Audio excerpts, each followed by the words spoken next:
ವಿಮಾನ ದುರಂತದಲ್ಲಿ ಮಹಾರಾಷ್ಟ್ರ ಡಿಸಿಎಂ ಅಜಿತ್ ಪವಾರ್ ನಿಧನರಾಗಿರ್ತಕ್ಕಂಥ ವಿಚಾರ. ಲಿಯರ್ ಜೆಟ್ 45ನಲ್ಲಿ ಪ್ರಯಾಣಿಸ್ತಾ ಇದ್ರು 5 ಮಂದಿ ಅಂತ ಗೊತ್ತಾಗ್ತಾ ಇದೆ. ಹೆಡ್ ಕಾನ್ಸ್ಟೇಬಲ್ ವಿದೀಪ್ ಜಾಧವ್ ಯಾರ್ಯಾರಿದ್ರು ಅಂತ ಹೇಳ್ತಾ ಇದ್ದೀವಿ.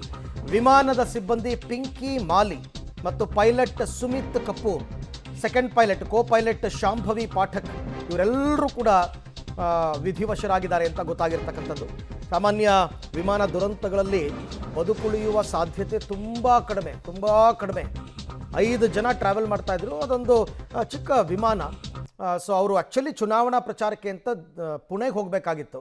ಬಟ್ ಅದು ಬಾರಾಮತಿಯಲ್ಲಿ ಲ್ಯಾಂಡಿಂಗ್ ಆಗೋ ಸಂದರ್ಭದಲ್ಲಿ ಟೈರ್ ಸ್ಫೋಟವಾಗಿ ಟೆಕ್ನಿಕಲ್ ಪ್ರಾಬ್ಲಮ್ ಆಗಿ ಅದು ಬೆಂಕಿ ಹೊತ್ಕೊಂಡು ಉರಿದಿರ್ತಕ್ಕಂಥದ್ದು. ಸೊ ಒಳಗಡೆ ಯಾರ್ಯಾರಿದ್ದರು, ಯಾರ್ಯಾರು ಮೃತಪಟ್ಟಿದ್ದಾರೆ, ಯಾರ್ಯಾರು ದುರ್ಮರಣಕ್ಕೀಡಾಗಿದ್ದಾರೆ ಆ ಫೋಟೋಗಳನ್ನು ಕೂಡ ನಿಮಗೆ ನಾವು ತೋರಿಸ್ತಾ ಇದ್ದೀವಿ. ನೋಡ್ತಾ ಇದ್ದೀರಾ ದೃಶ್ಯದಲ್ಲಿ. ಕೋ ಪೈಲಟ್ ಶಾಂಭವಿ ಫೋಟೋ ತಾವು ಗಮನಿಸ್ತಾ ಇರ್ತಕ್ಕಂಥದ್ದು.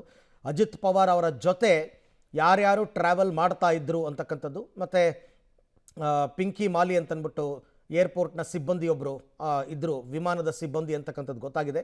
ಆಕೆಯೂ ಕೂಡ ಬದುಕುಳಿದಿಲ್ಲ. ಲಿಯರ್ ಜೆಟ್ 45 ಅಂತಂದ್ಬಿಟ್ಟು ವಿಮಾನ ಇದು. ಇದರಲ್ಲಿ ಒಟ್ಟು 5 ಮಂದಿ ಪ್ರಯಾಣ ಮಾಡ್ತಾಯಿದ್ರು. ಎಲ್ಲರೂ ಕೂಡ ಈಗ ಮೃತಪಟ್ಟಿದ್ದಾರೆ. ಈ ಬಗ್ಗೆ ಕೂಡ ಮತ್ತಷ್ಟು ಮಾಹಿತಿ ನನ್ನ ಕೊಲೀಗ್ ಶಬೀರ್ ಅವರಿಂದ ಪಡ್ಕೊಳ್ಳೋಣ. ಶಬೀರ್, ಈಗ ಒಟ್ಟು 5 ಜನ ಇದ್ದರು ವಿಮಾನದಲ್ಲಿ ಅಂತ DGCA ಹೇಳ್ತಾ ಇರ್ತಕ್ಕಂಥದ್ದು. ಈಗ 5 ಜನರ ಬಾಡಿ ಐಡೆಂಟಿಫಿಕೇಶನ್ ಎಲ್ಲ ಮುಕ್ತಾಯ ಆಗಿದೆಯಾ, ಹೇಗೆ ಅಂತ? ಈಗ ಕೆಲವು ಮೃತದೇಹಗಳ ಗುರುತನ್ನು ಪತ್ತೆ ಹಚ್ಚಲಾಗಿದೆ. ಇನ್ನು ಕೆಲವು ಮೃತದೇಹಗಳ ಗುರುತು ಪತ್ತೆ ಹಚ್ಚಬೇಕಾಗಿರುವಂಥದ್ದು. ಅವರ ಕುಟುಂಬಸ್ಥರು ಕೂಡ ಈಗ ಬಾರಾಮತಿಯನ್ನು ತಲುಪ್ತಾ ಇದ್ದಾರೆ. ಅದಾದ ಬಳಿಕ ಬಹುತೇಕ ಈ ಎಲ್ಲ ಪ್ರಕ್ರಿಯೆಗಳು ಮುಕ್ತಾಯ ಆಗುತ್ತೆ. ಮತ್ತು ಮೃತದೇಹಗಳನ್ನು ಕೂಡ ಆಯಾ ಕುಟುಂಬಸ್ಥರಿಗೆ ಹಸ್ತಾಂತರಿಸುವಂಥ ಕೆಲಸಗಳನ್ನು ಕೂಡ ಮಾಡಲಾಗುತ್ತೆ. ಸೊ ಮುಂದಿನ ಹಂತದಲ್ಲಿ ಏನೆಲ್ಲ ಪ್ರಕ್ರಿಯೆಗಳಿರುತ್ತೆ ಅನ್ನುವಂಥದ್ದನ್ನು ನಾವು ಕಾದು ನೋಡಬೇಕಾಗತ್ತೆ. ಈಗ ಸದ್ಯಕ್ಕೆ ಫ್ಲೈಟಲ್ಲಿ 5 ಮಂದಿ ಇದ್ದಂಥ ಹಿನ್ನೆಲೆಯಲ್ಲಿ ಮೃತದೇಹಗಳನ್ನು ಗುರುತು ಹಚ್ಚುವಂಥದ್ದು ಕೂಡ ಅಷ್ಟು ದೊಡ್ಡ ಕಷ್ಟದ ಕೆಲಸ ಏನು ಕೂಡ ಅಲ್ಲ ಅಂತ ಹೇಳಲಾಗ್ತಾ ಇರುವಂಥದ್ದು. ಯಾಕೆಂದರೆ ಫ್ಲೈಟಲ್ಲಿ ಯಾರ್ಯಾರೆಲ್ಲ ಟ್ರಾವೆಲ್ ಮಾಡ್ತಿದ್ರು ಅನ್ನುವಂಥದ್ರ ಬಗ್ಗೆ ಈಗಾಗಲೇ ಮಾಹಿತಿಗಳಿರುವಂಥದ್ದು. ಪೈಲಟ್, ಕೋ ಪೈಲಟ್ ಮತ್ತು ಒಬ್ಬರು ಕ್ಯಾಬಿನ್ ಕ್ರೂ ಇದ್ದರು. ಅದ್ರ ಜೊತೆಗೆ 2 ಪ್ರಯಾಣಿಕರು ಅಂದರೆ ಅಜಿತ್ ಪವಾರ್ ಮತ್ತು ಅವರ ಗನ್ಮ್ಯಾನ್ ಕೂಡ ಇದ್ದರು. ಸೊ ಈಗ ಅವರ ಮೃತದೇಹಗಳನ್ನು ಗುರುತು ಹಚ್ಚುವಂಥ ಕೆಲಸವನ್ನು ಮಾಡಲಾಗ್ತಾ ಇದೆ.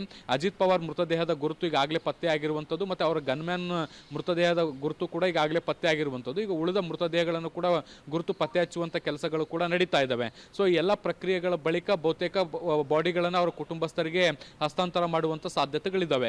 ಅರವಿಂದ್, ರೈಟ್, ಹಾಗೆ ಸಂಪರ್ಕದಲ್ಲಿ ಶಬೀರ್.